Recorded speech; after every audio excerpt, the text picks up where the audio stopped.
In this video, I'm going to show you how to create a layered Photoshop file collage using the quick selection tool.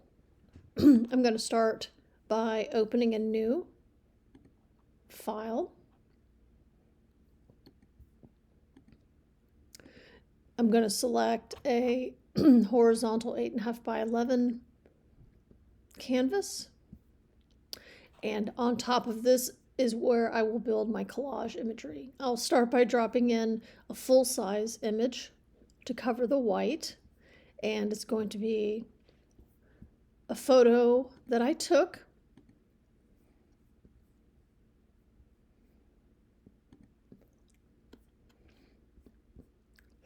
It is a picture of, you can see it's of a road that had been painted and then cracks had formed, and I love the way that looks. I think that's gorgeous.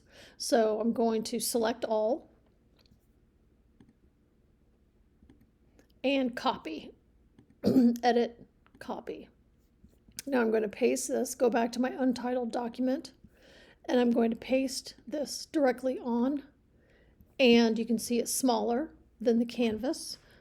So using my move tool, I'm going to click the corner of the box, and I am going to enlarge this shape so that it fills and cuts off the very bottom just a little bit, since my shoes were showing in that picture.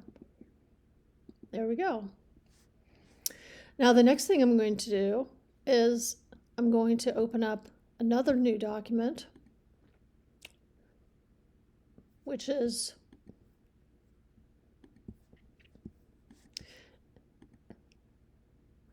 open. It's another picture that I took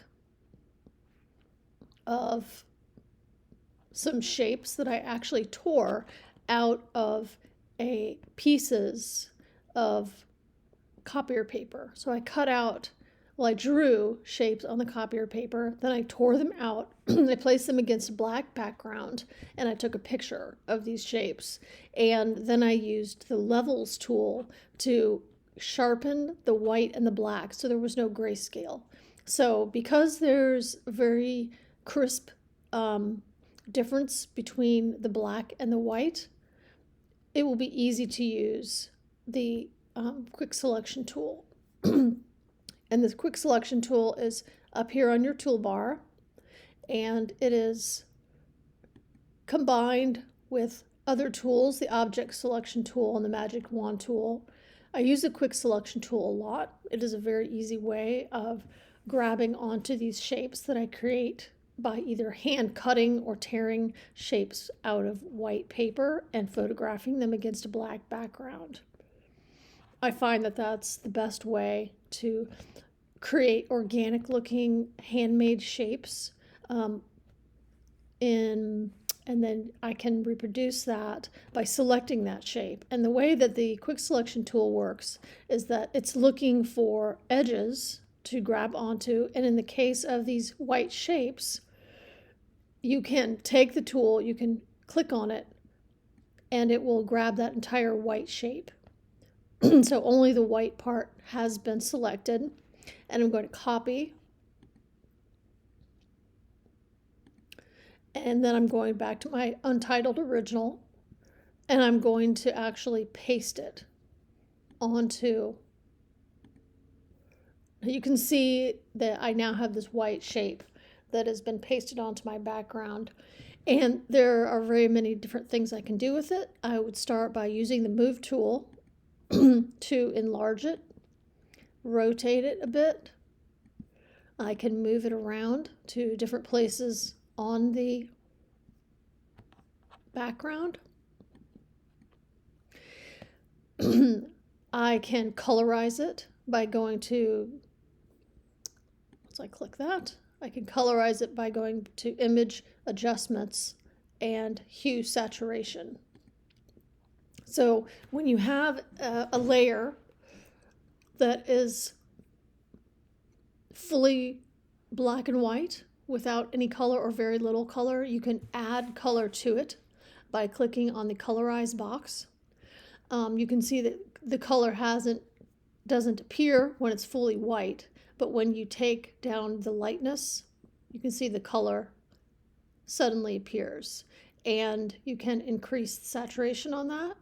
And on the hue at the top, you can move that back and forth to create the exact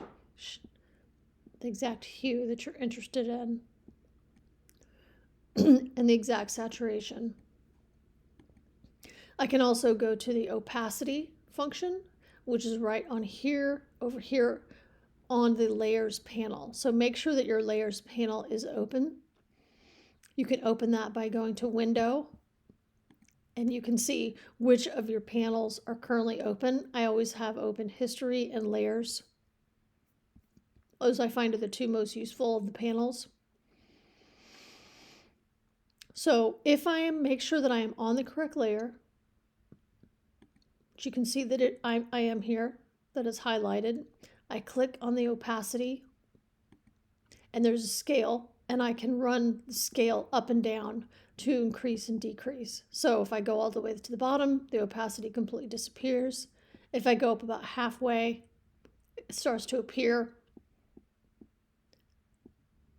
And there you can still see the form and the shape, but you cannot, but you can still see through it. So that's a perfect opacity for this particular project. So now to do the next shape, I'll go back to my shapes page, and I'll go back to the quick selection tool, and I'll select a different shape. So this time I'm going to click on that one. It selects that entire white shape there. I'm going to copy, paste on my entitled. There it is. So I am going to again go to the image, adjustments, hue, saturation, and I'm going to colorize this one also.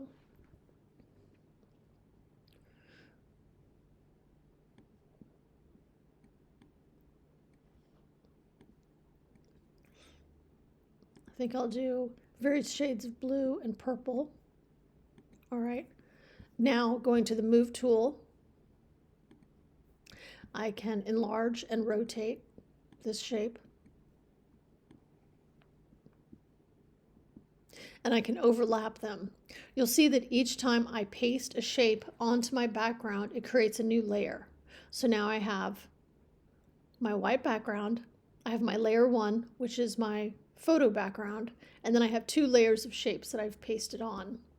And because they're on separate layers, I can move the layers so that one is on top, one is on the bottom. I can also work on them separately, and that's the real advantage of doing layers, is when I work on this layer, it doesn't affect any of the other layers. So I'm going to make this one transparent as well, slightly less, so the cracks show through just a small amount. All right, so I'm going to do that one more time. I'm going to go through the process of deselecting what I have currently selected. I think I didn't do that before. Go to select, deselect, and now I go to the quick selection tool and I choose a third one. I think I will choose this one here.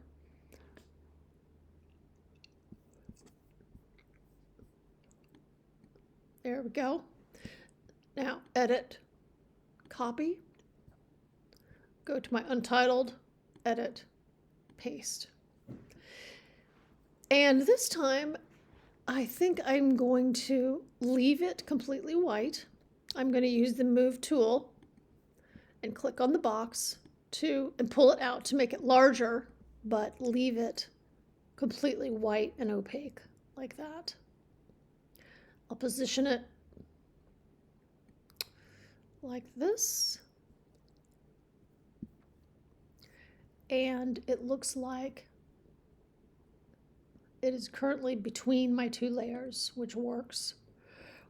something I've noticed is there's actually a line that has come in with the paste from the original image where I copied.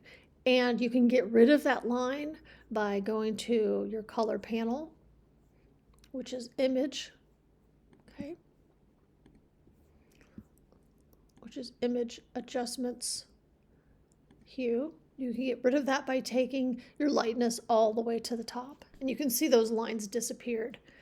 In fact, I kind of like the lines in this particular case, so I'm going to cancel that and I'm going to leave the lines there because I think they give the form some definition. So I'm going to leave them there. I also noticed that somewhere along the line, my purple background lost its opacity change. So I'm going to redo that.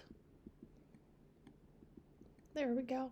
So now I have three layers that are at three different kinds of opacity. Take that one down even more. They're arranged in this interesting composition, and they have this interesting background. Now, there are lots of things I can do to the background to alter it, to make it fit in better with these shapes. One thing is to go to the hue saturation, and I can make it also lighter or darker. I think I'll make it slightly lighter. I can take the saturation up or change the hue to make it more of a background that fits in with the color palette that I'm using, which in this case is blues and purples, and a little bit of pink. So I think I will keep it just like that. Okay. And now I've decided that the white shape at the bottom is a little bit too stark against the others. So I'm going to colorize it slightly after all. So image adjustments, hue saturation. All I want to do is make it slightly pink. So I need to go to that layer. There we go. I could do this again. Adjustments, hue saturation, colorize. And I just want to add a little bit of pink to it so that it's a light pale pink.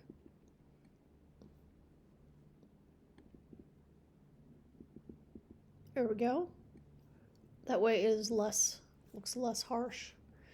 So this is my final image of a 5-layered Photoshop collage using the quick selection tool. And I hope this has been helpful.